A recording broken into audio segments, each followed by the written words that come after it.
There is one question that I seem to get asked all the time, right? Every single week I get asked this question in one form or another, and that is, Cody, I'm about to start my very, very first game. I'm about to be a dungeon master for the very first time.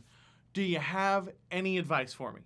Well, it just so happens I do. So that's what we're talking about today.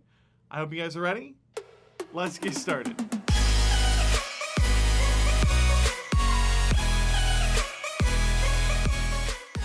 Welcome, adventurers. What's going on, guys? My name is Cody. This is Taking 20, a channel about all things role-playing games. So if you're a new dungeon master, right? If you are, maybe it's not your very first time to DM, but maybe you haven't been DMing very long, and you're just looking for some solid, simple advice that you can work on and try to incorporate with your approach to how you are running your game to just make the game for you and your players an overall better experience.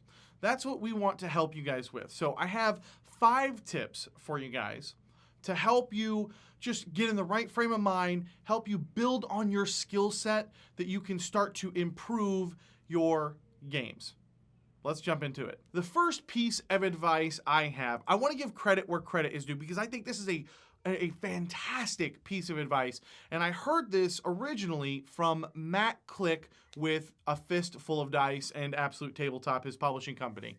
So this is, I think, a common sense thing, but it's also like the best way that I've heard it, like, just phrased, this bit of advice. And I wanted to incorporate this in a video for a while, but I didn't really want to make an entire video.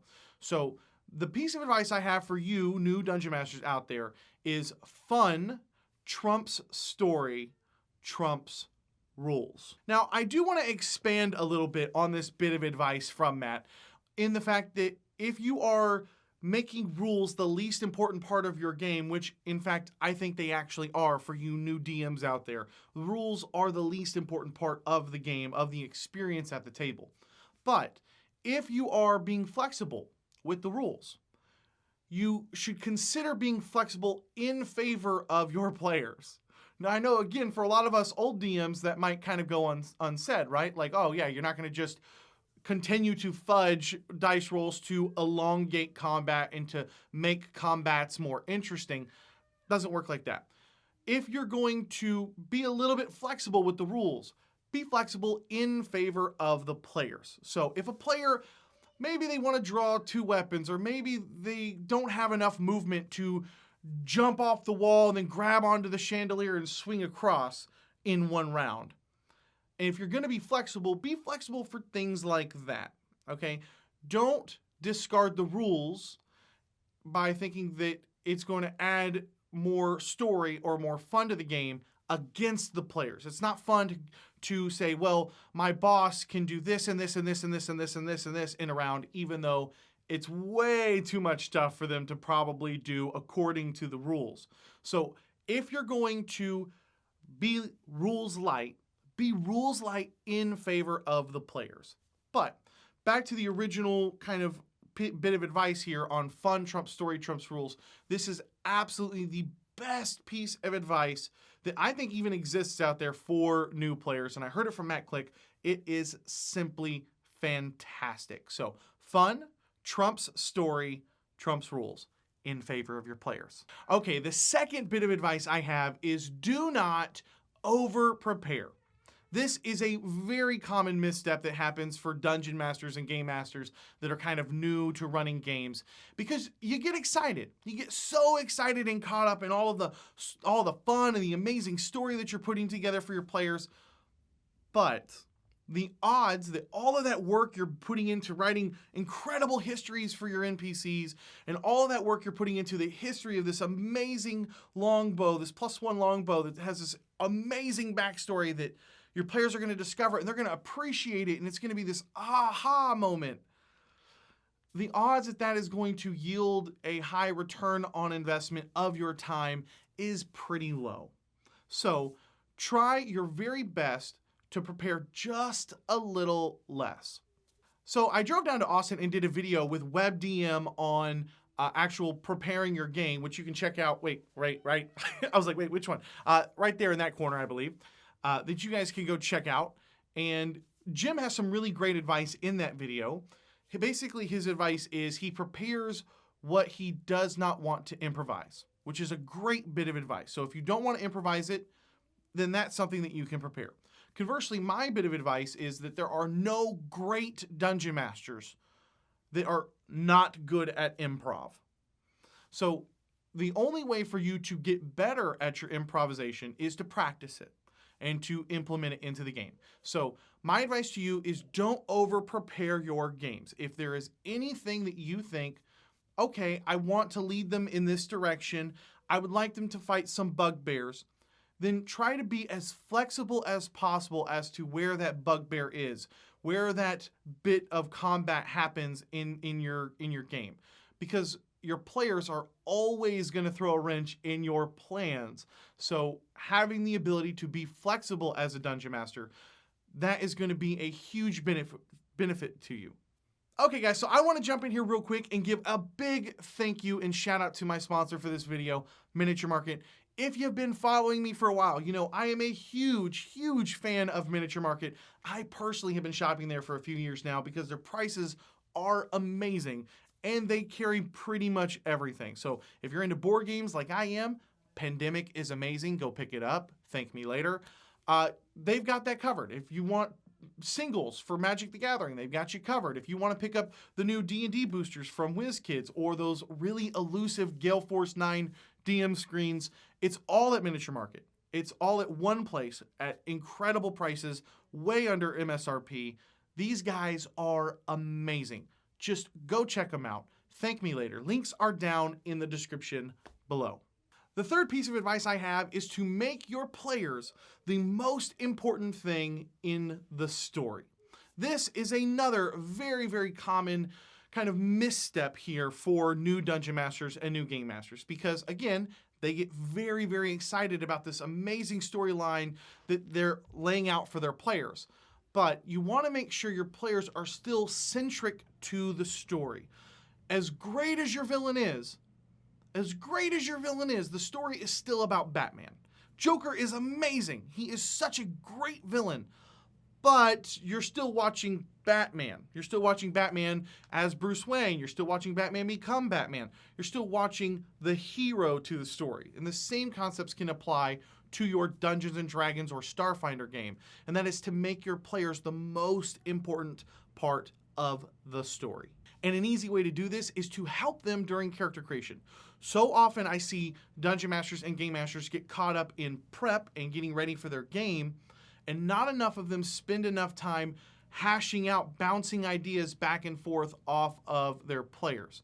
Now, one little caveat to this is if you're going to help your players build their characters and build their histories and build their backgrounds, you still need to remember it's still their characters. So even if you offer them a fantastic piece of advice that you think, I'm going to be able to write that in, it's going to be great, and you're trying to convince them that maybe you should have a dead brother that went missing at sea. If they don't want it, remember, it is still their characters. But try to help them build their character backgrounds, and that will help you incorporate them into your story and make them the central focus of the campaign. Now, the fourth piece of advice I have is to set the right expectations. This is such an important key to running a good Dungeons & Dragons game. Now, I've actually done a video on this topic before, but it was really a lot about the social aspects and the social implications for setting the right expectations at the table. But this is also very important for new Dungeon Masters and Game Masters who are getting ready to run their first game when it comes to setting the expectations for what is going to be in the game. So if you're going to run a pre-written adventure, tell your players what the adventure is about. Get them excited about it too. You might be so excited to run Rage of Demons, and maybe your players just got out of a really long campaign in the Underdark with another group, and you didn't know that, and you just said, yeah, we're going to play a long D&D game, or we're going to play a new campaign, and you didn't tell them. Don't do that. Don't do that. Tell them. Sell them on it. If you are excited about something, you should be able to help them get excited about it as well. That way everybody comes into the game with the right expectations for what the campaign is about.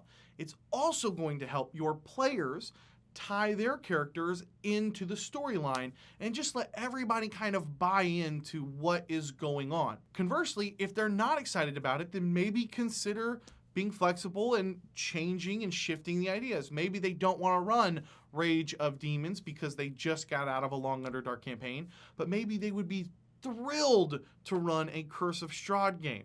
Or even if you're running an adventure that you're writing, a homebrew, maybe they would be thrilled to run a pirate campaign.